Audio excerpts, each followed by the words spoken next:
In nomine Patris et Filii et Spiritus Sancti. Amen. Shalom, Alehem. Magandang umaga sa ating lahat, sa anumang panig ng buong mundo. Mga nakikinig at nanonood ngayon. Atin naman pakinggan ang mabuting balita ng Panginoon ayon kay San Juan.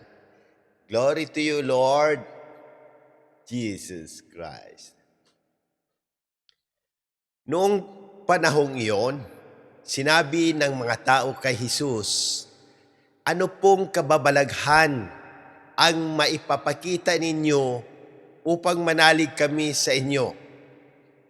Ano po ang gagawin ninyo?" Tanong nila.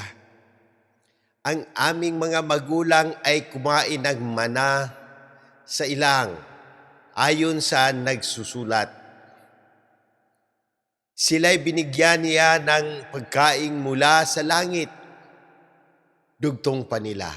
Sumagot si Jesus, "Dapat ninyong malamang hindi si Moises ang nagbibigay sa inyo ng pagkain mula sa langit, kundi ang aking Ama. Siya ang nagbibigay sa inyo ng tunay na pagkain mula sa langit, sapagkat ang pagkaing bigay ng Diyos ay yaong bumaba mula sa langit at nagbibigay buhay sa sanlibutan." "Ginoo," wika nila, "bigyan po ninyo kami lagi ng pagkain iyon." "Ako ang pagkaing nagbibigay buhay," sabi ni Jesus. "Ang lumalapit sa akin ay hindi na magugutom, at ang mananalig sa akin ay hindi na mauuhaw kailanman."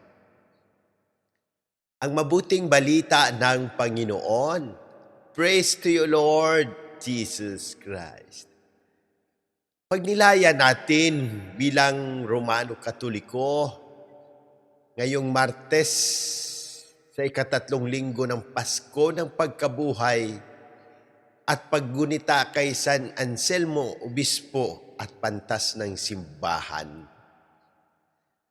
Sa mabuting balita, hinahanap ng mga tao ang sign bago sila maniwala. Pero malinaw ang sagot ni Jesus, "Ako ang pagkaing nagbibigay buhay." Hindi himala ang dapat hanapin, kundi ang mismong presensya niya. Siya ang tunay na bread of life na nagbibigay ng buhay na walang hanggan. Sa unang pagbasa, makikita natin si San Esteban kahit inuusig at pinapatay, nanatili siyang tapat. Ito ang tunay na pananampalataya. Maniwala kahit hindi nakikita, sa manatiling matatag kahit may pagsubok. Ang mensahe para sa atin ngayon, parang gusto rin natin ng patunay bago sumunod sa Diyos. Miracle, instant answer, o ginhawa agad. Pero ang paanyaya ni Jesus ay mas malalim. Lumapit, manalig, at tanggapin siya araw-araw, lalo na sa banal na Eucharistia. Ano ang tamang gawin bilang Romano Katoliko?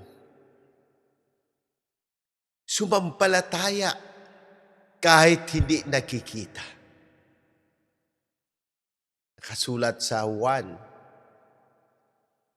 madalas na tumanggap ng Eucharistia dahil si Jesus mismo ang ating lakas.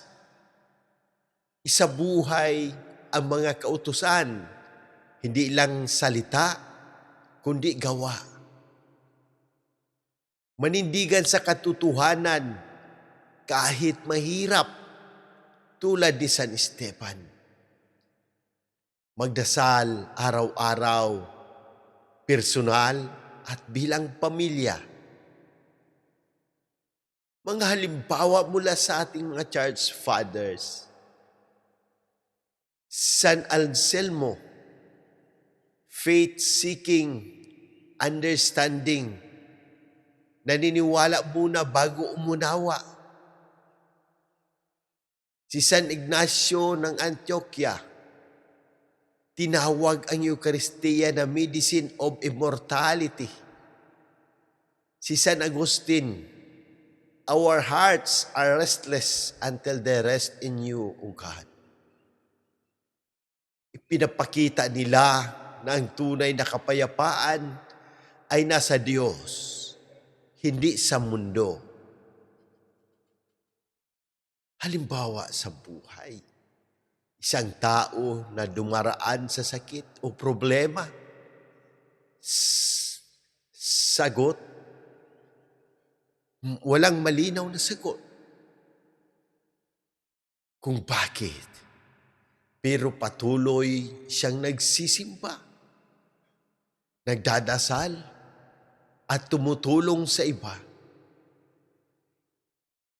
Hindi niya nakikita agad ang sagot ng Diyos, pero nanatili siyang matatag. Ito ang tunay na pananampalataya, living faith. Manalangin tayo. Panginoong Hesus, Ikaw ang tinapay ng buhay. Lumalapit kami sa iyo ng may pananampalataya kahit hindi ka namin nakikita. Naniniwala kami na ikaw ay buhay at kumikilos sa aming buhay. Ipinapanalangin namin ang kagalingan, pisikal, emosyonal at espiritual, lalo na kina Monsignor Ismael, Padre Arnel, Padre Ayan, Padre Lorenzo Boots, Padre Cesar, Padre Boy, Raul, Jonah, Adela, Fatima, Raymond Lawrence, Faith, Rino, Rochelle, Irene, at sa aming buong pamilya, at sa lahat na may karamdaman na nakabasa at nakikinig nito. Pakinggan mo po sila ayon sa iyong banal na kalooban. Pagalingin mo po silang lahat. Gabayan mo ang aming Santo Papa, Leo XIV, at lahat ng mga obispo, mga kaparian, lalo ng aming kura paroko, diocesan administrador na si Monsignor Claro Caluya, pati na sina Sister Sara, Jerry, Erlinda, at ang buong simbahan. Pagpalain mo rin ang gobyerno ng Pilipinas, ang aming Presidente Ferdinand Marcos Jr. Bigyan sila ng karunungan at malasakit sa bayan.